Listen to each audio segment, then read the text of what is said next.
کی ہے، ہر باپ کی جو صاحب اولاد ہے اس کی ذمہ داری ہے کہ وہ غور کرے کہ اس کی اولاد کہاں جا رہی ہے، کس طرف جا رہی ہے۔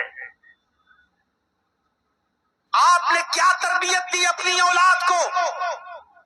آپ نے کیا سکھایا اپنی اولاد کو؟ آؤ تمہیں ایک واقعے کی طرف لے کر چلتا ہوں۔ حضرت یوسف علیہ السلام کی شخصیت پر نظر ڈالو، تھوڑا سا میں اشارہ کروں گا۔ یوسف علیہ السلام چھوٹے تھے، سارے بھائیوں نے باپ سے کہا اے ابو جان یوسف کو ہمارے ساتھ بھیج دیجئے، ہمارے ساتھ کھیلے گا کودے گا، اکیلے گھر میں رہتا ہے بور ہوتا ہے، ہم اس کے بھائی ہیں، ہم لے کر جا رہے ہیں۔ یعقوب علیہ السلام نے یوسف کو اپنے دوسرے بیٹوں کے ساتھ بھیج دیا، لیکن ان کے دل میں تو کدورت اور حسد تھا، اس لیے سارے بھائیوں نے مل کر یوسف کو ایک اندھے کنویں کے اندر، ایک ویران کنویں کے اندر ڈال دیا۔ اب دیکھیے گا، کنویں کے اندر ڈال دیا، پھینک کے چلے آئے، اور گھر پہ آنے کے بعد انہوں نے اپنے باپ سے کیا کہا؟ یا بانا، قرآن دیکھیے، یا ابانا انا ذهبنا نستبق وترکنا یوسف عند متاعنا فاکلہ الذئب۔ اے ابو جان ہم یوسف کو لے کر جنگل میں گئے، ہم نے اپنے سامان کے پاس یوسف کو بٹھا دیا، ہم نے اپنے سامان کے پاس یوسف کو بٹھا دیا، ہم کھیل کود میں لگ گئے، دوڑ بھاگ میں لگ گئے، فَأَكَلَهُ الذِّئْبُ، ایک بھیڑیا آیا اور وہ یوسف کو کھا گیا۔ حالانکہ یوسف کو انہوں نے کنویں میں پھینکا تھا، لیکن باپ سے کیا کہہ رہے ہیں؟ ہم نے یوسف کو اپنے سامان کے پاس بٹھا دیا تھا نگرانی کے لیے، اور ہم کھیل کود میں لگ گئے اور یوسف کو بھیڑیا کھا گیا۔ وَمَا أَنْتَ بِمُؤْمِنٍ لَنَا، بات کی سٹائل دیکھیے، جھوٹے لوگ اپنی بات کو اسی طریقے سے کیسے پیش کرتے ہیں، کس انداز سے۔ اللہ کی قسم، ارے 1 مہینے میں ہم تمہارا پیسہ لوٹا دیں گے، بیٹی کی شادی ہے اور 4 سال تک مانگتے پھر رہے ہو، اب آپ اپنا پیسہ ایسے مانگ رہے ہو جیسے بھیک مانگ رہے ہو۔ وَمَا أَنْتَ بِمُؤْمِنٍ لَنَا، اور آپ ہماری بات کیوں ماننے لگے؟ آپ ہمیں سچا نہیں جانیں گے، آپ ہماری بات کیوں مانیں گے؟ وَلَوْ كُنَّا صَادِقِينَ، اگرچہ ہم سچ ہی کیوں نہ بول رہے ہوں۔ بات آئی گئی، ختم ہو گئی۔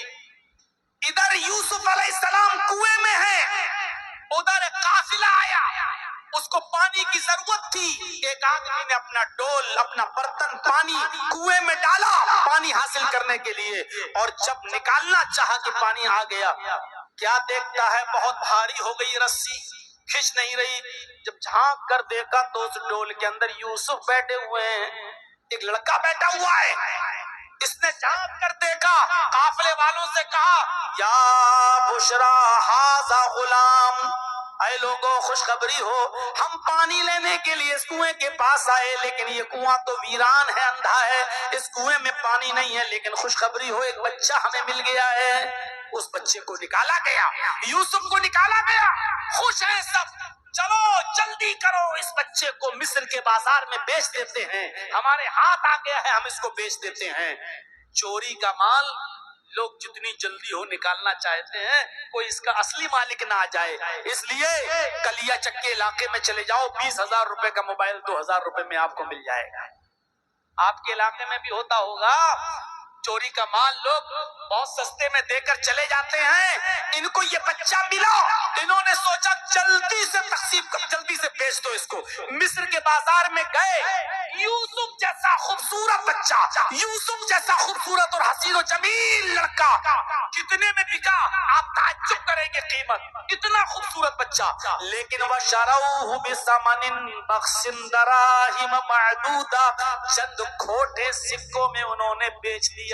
جو مل رہا مل جائے، جلدی سے بیچ کر بھاگو۔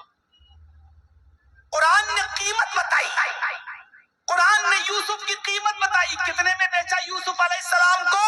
وَشَرَوْهُ بِثَمَنٍ بَخْسٍ دَرَاهِمَ مَعْدُودَةٍ، چند گھسے پٹے، چند کھوٹے سکوں میں بیچ دیا، یعنی معمولی رقم میں بیچ دیا، لو اور جو مل گیا لے کے چلے گئے۔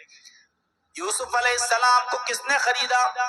بادشاہ مصر نے. چاہتا تو لمبی رقم دے سکتا تھا لیکن نہیں، چند سکوں میں خرید لیا اور یوسف کو اپنے گھر لایا. اور جب لایا تو اپنی بیوی سے کہا کھلاؤ پلاؤ پال پوس کے بڑا کرو، ہمارے پاس کوئی اولاد نہیں ہے، یہ یوسف یہ آگے چل کر یہ بچہ ہمارا بیٹا، ہم اس کو بیٹا بھی بنا سکتے ہیں، یہ ہمیں کوئی فائدہ ضرور پہنچائے گا. ادھر بادشاہ مصر کی بیوی اس بچے کی دیکھ ریکھ کرنے لگی، کھلانے پلانے لگی، پال پوس کر بڑا کرنے لگی. اور جب پال پوس کر بڑا کر دیا اور یوسف جوان ہو گئے، بالغ ہو گئے، تو یہ بادشاہ مصر کی بیوی کا دل ہی یوسف کے اوپر آ گیا. اب منظر دیکھیے، یوسف علیہ السلام پر دل آ گیا، بہلانے لگی، پھسلانے لگی، اپنے قریب لانے کی کوشش کرنے لگی، لیکن یوسف علیہ السلام بچے رہے بچے رہے.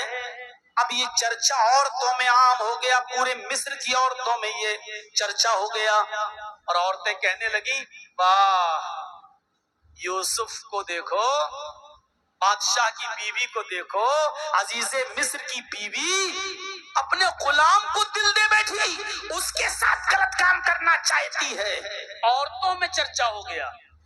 عورتوں میں چرچا بہت خطرناک ہوتا ہے اور بہت جلدی ہوتا ہے.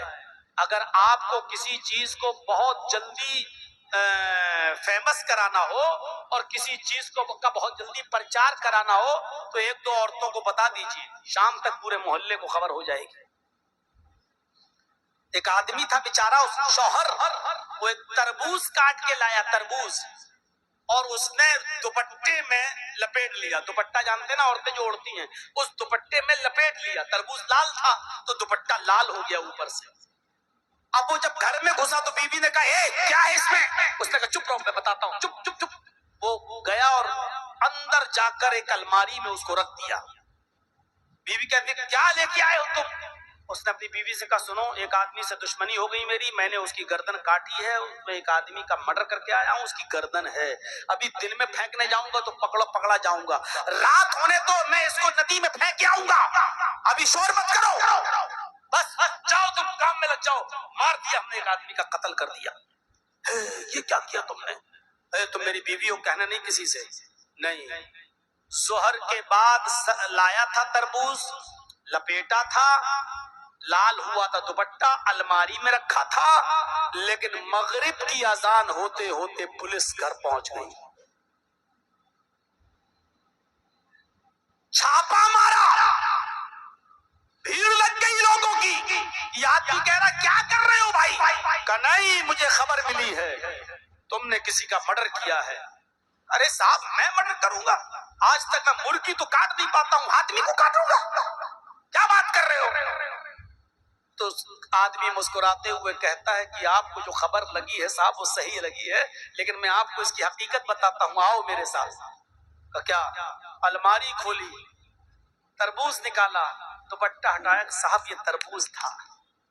اب آپ دیکھ لیجئے میرا پورا گھر، کہیں گردن نہیں ملے گی. کہا پھر یہ کیوں کیا؟ کہا میں تربوز کاٹ کے لایا تھا اور میں نے اس کو دوپٹے سے ڈھک دیا تھا، دوپٹہ تربوز کے کلر سے لال ہو گیا. بیوی کو میں نے یہ کہا کہ کسی کو مار کے آیا ہوں اور رات میں پھینکنے جاؤں گا اس کی گردن کو.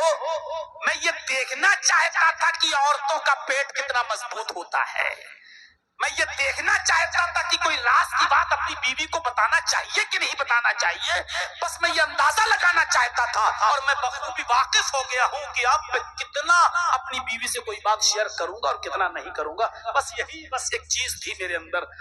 پولیس والوں نے کہا چھوڑ تو دیا، دو چار تھپڑ مار کے، کہا کمینہ پریشان کر رہا، لیکن واقعی تم نے صحیح کیا ہے، واقعی عورتوں سے کوئی بات شیئر نہیں کرنا چاہیے.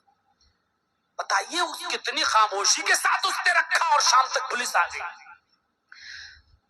قرآن بھی کہتا ہے ان کیدکن عظیم، عورتوں کی چالیں بڑی خطرناک ہوتی ہیں. اب قرآن کی بات کون جھٹلائے گا؟ ہماری ماں بہن پہلی بات تو سنی نہیں رہی ہوں گی. اچھا ہے بیچاری وہ اپنا کپڑا دکھائیں، ساڑی دکھائیں، چپل دکھائیں، زیور دکھائیں. رات کے 2 بجے کون بیچارہ سنے گی ہماری بات؟ اب ان کو فرصت ہی مل جائے اپنا کپڑا اور سینڈل اور چپل دکھانے سے، یہی بہت بڑی بات ہے.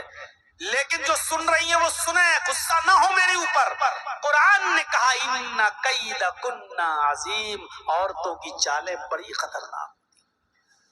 اب عورتوں میں چرچا ہو گیا مصر کے اندر، لو بادشاہ مصر کی بیوی نے اپنے غلام کو دل دے دیا، اپنے 2 کوڑی کے غلام کو۔ اب بادشاہ کی بیوی کو بڑا برا لگا کہ کمبخت میرے بارے میں ایسی باتیں کر رہی ہیں، ان کو کیا معلوم یوسف کتنے خوبصورت ہیں۔ کہا اچھا چلو، اب دیکھیے ایک اور چال چلی بادشاہ مصر کی بیوی نے۔ کیا چال چلی؟ ساری عورتوں کو بلایا، دعوت دے دی، دسترخوان لگا دیا، سب کے سامنے پھل رکھ دیے اور چھری رکھ دی، لو پھل کاٹو اور کھاؤ۔ یہ بھی ایک چال تھی۔ عورتوں نے چھری اٹھائی اور پھل کاٹ کاٹ کے کھانے لگی۔ یوسف سے کہا بادشاہ مصر کی بیوی نے، یوسف ان عورتوں کے سامنے سے گزر جاؤ۔ اور جب بادشاہ مصر کی بیوی کی بات مان کر یوسف جب ان عورتوں کے سامنے سے گزرے، اور مصر کی عورتوں نے جب یوسف کو دیکھا تو پھل کاٹ رہی تھی، انگلی کٹنے لگی۔ کبھی کبھی آپ دیوار پہ تیز سر مار دیں تو اس وقت آپ کو تکلیف نہیں ہوگی، آدھے گھنٹے کے بعد درد ہوگا۔ اوف! کبھی کبھی اچانک آپ کو چوٹ لگ جائے تو اس وقت وہ جگہ سن ہو جاتی ہے، آپ کو تکلیف نہیں ہوگی، بعد میں تکلیف ہوتی ہے۔ عورتوں نے ادھر یوسف کو دیکھا تو انگلیاں کاٹ دی، اور ایسے نہیں کٹی، نہیں، قرآن کہتا قطعنا ایدیہن، انگلی کٹی نہیں، ٹکڑے ٹکڑے ہو گئی، ادھر سے کٹی، ادھر سے کٹی، ادھر سے کٹی، گرنے لگی۔ قطع یقطع کے معنی کاٹنا، اور قطع یقطع تختی کے معنی ہوتے ٹکڑے ٹکڑے کرنا۔ ان عورتوں نے اپنی انگلیوں کے ٹکڑے ٹکڑے کر دیے۔ الفاظ کی زیادتی معنی کی زیادتی پر دلالت کرتی ہے، کئی جگہ سے ان کی انگلیاں کٹ دی، اور ان کو تکلیف ہی نہیں ہو رہی ہے، انگلیاں کٹ کے گر رہی ہیں، اور یوسف کی خوبصورتی دیکھ کر وہ دیوانی ہو گئی۔ اور قرآن کہتا ہے چیخ پڑی ما ھذا بشر، یہ انسان ہے ہی نہیں، یہ انسان نہیں ہے۔ ارے انسان نہیں تو کون؟ ان ھذا الا ملک کریم، یہ تو کوئی بزرگ فرشتہ نظر آتا ہے، یہ تو کوئی بزرگ فرشتہ دکھائی دے رہا ہے، یہ تو انسان نظر ہی نہیں آ رہا ہے۔ ان ھذا الا ملک کریم، یہ تو فرشتہ دکھائی دے رہا ہے۔ ابھی تک بادشاہ مصر کی بیوی فریبتا تھی، اب ساری عورتیں یوسف کی دیوانی ہو۔ کیسی خطرناک چال چلی۔ اب ان عورتوں سے کہا دیکھ رہی ہو نا، اب بتاؤ میرا کیا قصور ہے۔ ایک اور چال، کیسی خطرناک چالیں ہوتی ہیں عورتوں کی۔ فون نمبر بھی ڈھونڈ لیں گی، کال بھی کریں گی، رات بھر جگائیں گی بھی، چیٹنگ بھی کریں گی، ٹائم دے کر آپ کو اپنے گھر بلائیں گی بھی، اور پھر آپ کا نام بھی لے کر آپ کو پھنسا بھی دیں گے۔ اور اگر 2 آنسو نکال دیے تو بس پوچھو مت، ساری دنیا ہمدرد ہو جائے گی، کمینہ کتنا بڑا کتا ہے، بیچاری اس عورت کو رلا رہا ہے۔ ارے اس کے آنسو ہی میں تو سارا مکر اور فریب چھپا ہوا ہے جو تمہاری سمجھ میں نہیں آ رہا ہے۔ بن گئے جھوٹے ہمدرد اس کے پاس جا کر۔ اگر عورتوں کی چالیں خطرناک نہ ہوتی تو قرآن یہ نہ کہتا انا کیدکن عظیم، ان کی چالیں بڑی خطرناک ہیں۔ ایک اور چال چلی، بتاؤ اے مصر والیو میرا کیا قصور ہے، خوبصورت ہی اتنا ہے کہ میرا دل آ گیا۔ ساری عورتیں کہنے لگی نہیں نہیں تمہارا کوئی قصور نہیں، میرا تو خود ہی آ گیا۔ اب جب یہ قبول کروا لیا کہ تمہارا بھی دل اس کے اوپر آیا تو سنو کیا کہا۔ قرآن کیا کہا بادشاہ مصر کی بیوی نے؟ آئے اور تو سن لو، یوسف کو سامنے رکھ کر کیا کہا۔ اگر اس لڑکے نے، اس نوجوان نے اگر میری بات نہ مانی، دھمکی دی، اگر اس نے میری بات نہ مانی اور میرا کہا نہ مانا اور جو چیز میں اس سے چاہتی ہوں اگر اس نے میرے مطالبے کو پورا نہ کیا تو اس کو میں سخت سے سخت سزا دلواؤں گی یا جیل میں سڑا دوں گی، جیل بھیج کر رہوں گی، یہ جیل میں سڑے گا، یہ جیل میں جائے گا، لمبی مدت تک جیل میں رہے گا، جیل میں اس کو سڑوا دوں گی۔ اور جب یوسف علیہ السلام نے سنا کہ بادشاہ مصر کی بیوی نے میری مالکن نے یہ کہہ دیا کہ میں اس کو جیل میں سڑا دوں گی، تکلیف پہنچاؤں گی، تو جانتے ہو یوسف علیہ السلام نے کیا کیا؟ آسمان پر نظریں ڈالیں اور اللہ سے دعا کی۔ جب یوسف اللہ سے دعا کر رہے تھے تو اس دعا میں بھی عورتوں کے مکر و فریب اور چال کا ذکر کر رہے تھے، اور یوسف نے جو دعا کی وہ کیا دعا کی؟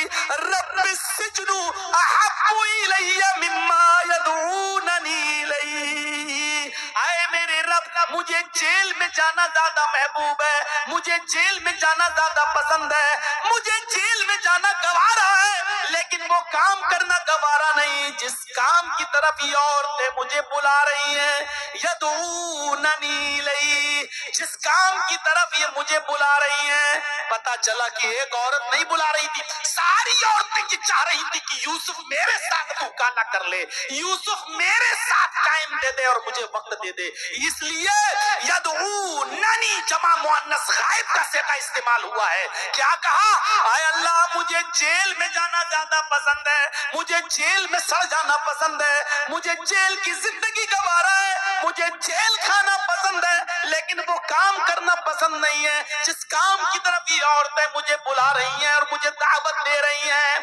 اس کے بعد جو دعا کی وہ یہ کی وَإِلَّا تَصْرِفْ عَنِّي كَيْدَهُنَّ، اے اللہ ان کی چالوں سے بچانا تیرا کام ہے، اے اللہ ان کے مکر و فریب سے بچانا تیرا کام ہے، اے اللہ اگر تو نے مجھے ان کے چالوں سے محفوظ نہ کیا، ان کے ارادوں سے محفوظ نہ کیا، ان کی چالوں سے اور ان کے ڈھونگ سے اگر تو نے مجھے میری حفاظت نہ فرمائی، اسبو الیہن واکم من الجاہلین، تو میں بھی ان کی طرف گر جاؤں گا، میں بھی ان کی طرف مائل ہو جاؤں گا، میں بھی ان کی طرف جھک جاؤں گا۔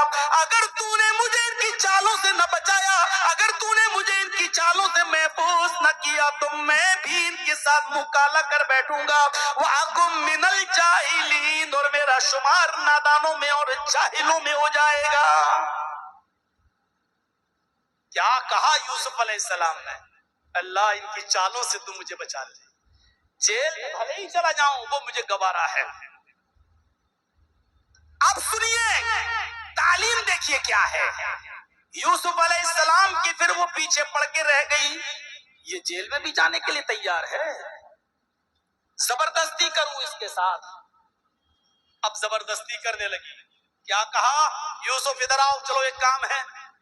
قرآن کہتا ہے اندر لے گئی، یہ دروازہ بند، اور اندر لے گئی، دوسرا دروازہ بند، اور اندر لے گئی، تیسرا دروازہ بند، کئی دروازوں کے اندر لے گئی، اور جب لاسٹ والے کمرے میں پہنچی تو کہنے لگی اے یوسف آؤ، اچھا موقع ہے، ایک خوبصورت عورت تمہارے پاس ہے، تنہائی کا موقع ہے، آؤ آؤ میرے قریب آؤ۔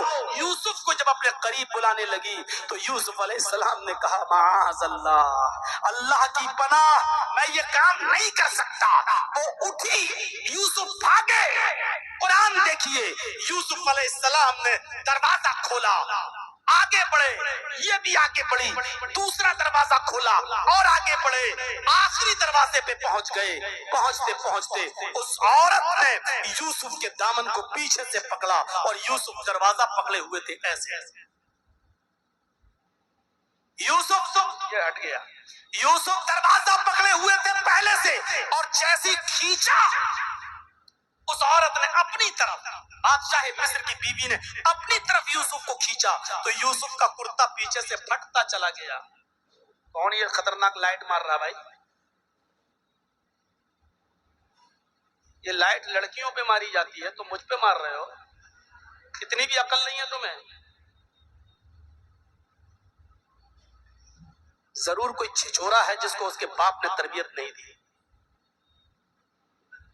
میرے بھائیوں، جیسے ہی کھینچا یوسف زمین پر گرے، سامنے دروازہ کھل گیا، کیونکہ یوسف دروازے کو پکڑے ہوئے تھے، اس نے پیچھے سے کھینچا، کرتا پھٹا، ایسے گرے، دروازہ کھل گیا، یوسف زمین پر گرے، سامنے بادشاہ کھڑا ہے۔